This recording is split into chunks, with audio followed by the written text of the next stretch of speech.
So I was doing some thinking, and I realized that it's been a little bit of time since I discussed some of the packback questions I've seen. And the thing is, like, I got out of it. I think I like a couple of weeks. I was traveling one week, and then just kind of got out of it.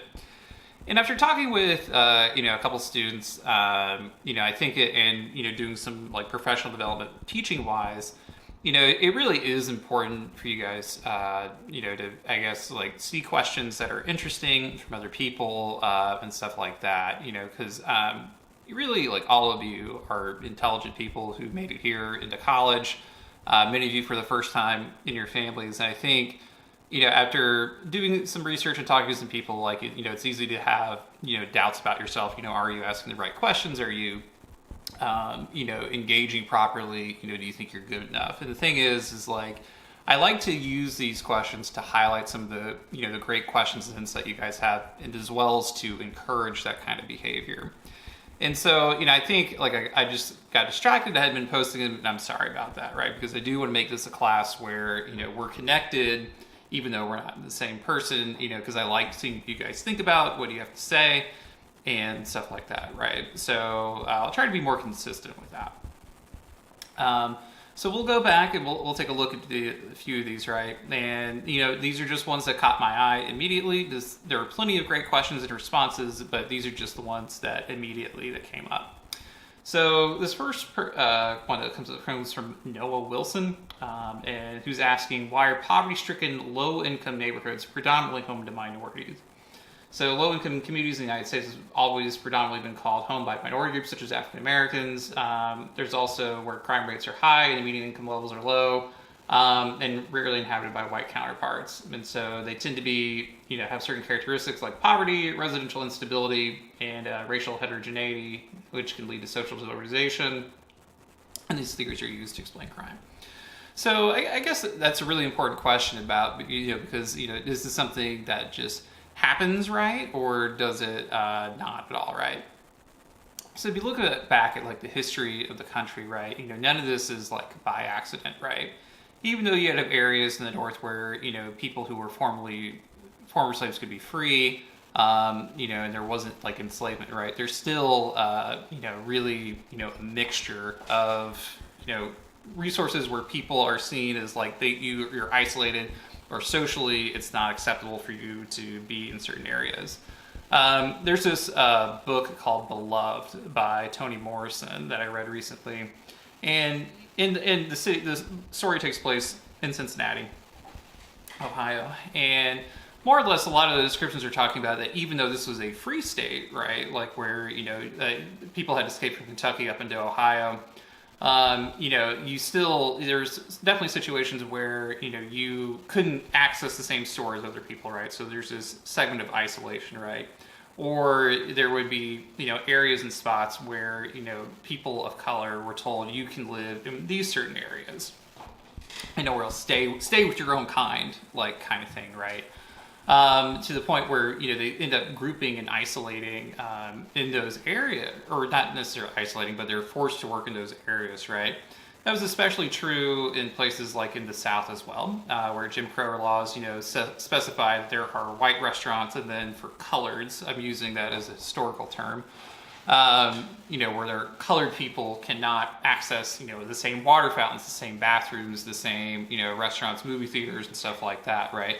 Very much brought up in our history of where, that was a forced segregation by that.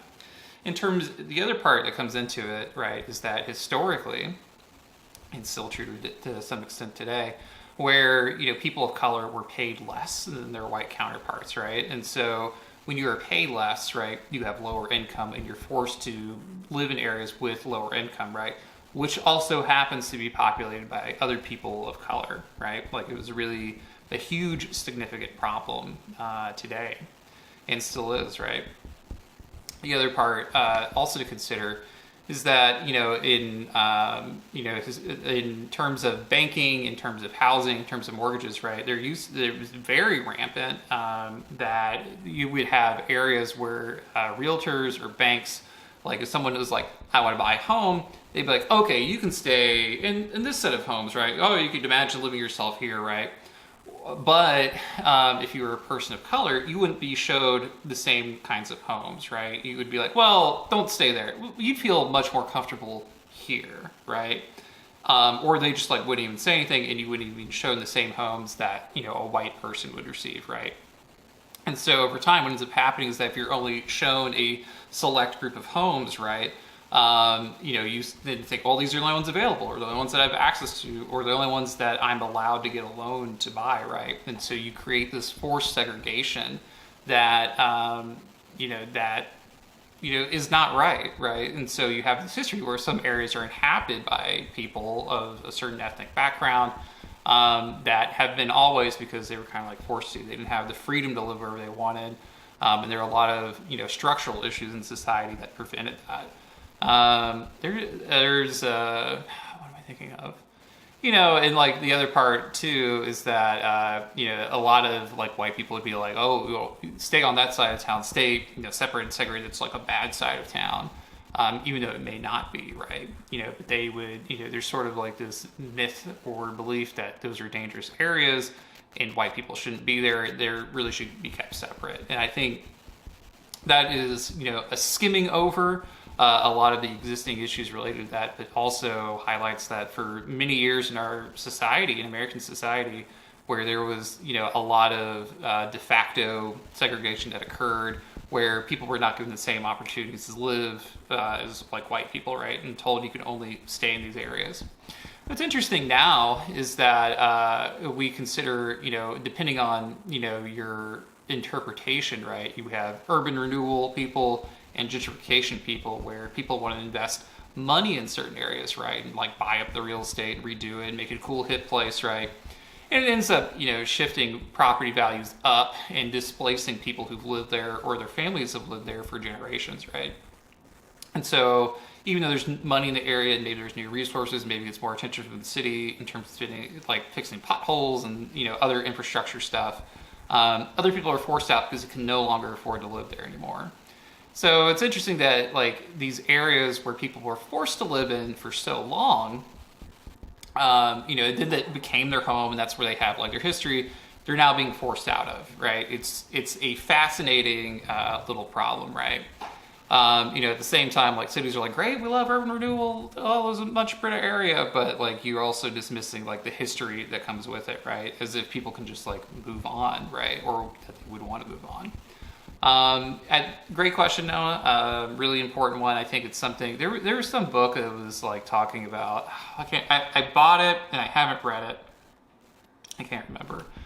It is something like it covers like the issue of race and housing in the United States and how that kind of behavior was enabled by the court system, in the like the Supreme Court and stuff like that. Do recommend reading it. I've read a couple chapters. It's pretty good. I just have not finished it.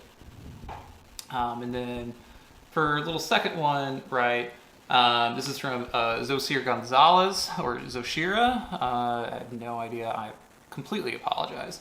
Who asks, like, do you believe a person's residential location is a substantial factor for an individual to be involved in criminal activity? And so, there are areas where, there are certain parts of it are, more likely to have certain things, right? So depending on your perspective, right, really, the number one thing that people need is opportunity, right, or exposure to other stuff. And in some areas, the opportunity to commit crime is much higher than others, right? Whether that's in terms of there's more people who are willing to use drugs, whether there are more places to burgle and steal from, whether there are, more people to, rob and that behavior is okay.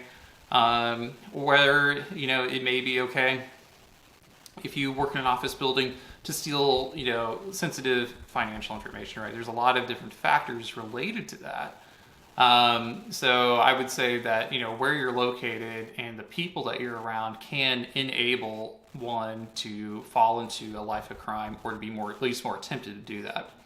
That might especially be true in areas where there's a lot of gang activity, where someone's looking, they're surrounded by gangs, maybe there's someone they look up to, and because they knew people in the neighborhood who were gang members, they decide they want to mimic them, or maybe they have money and they feel like because they're broke, turning to a life of crime is a great way to get ahead, right? Who knows?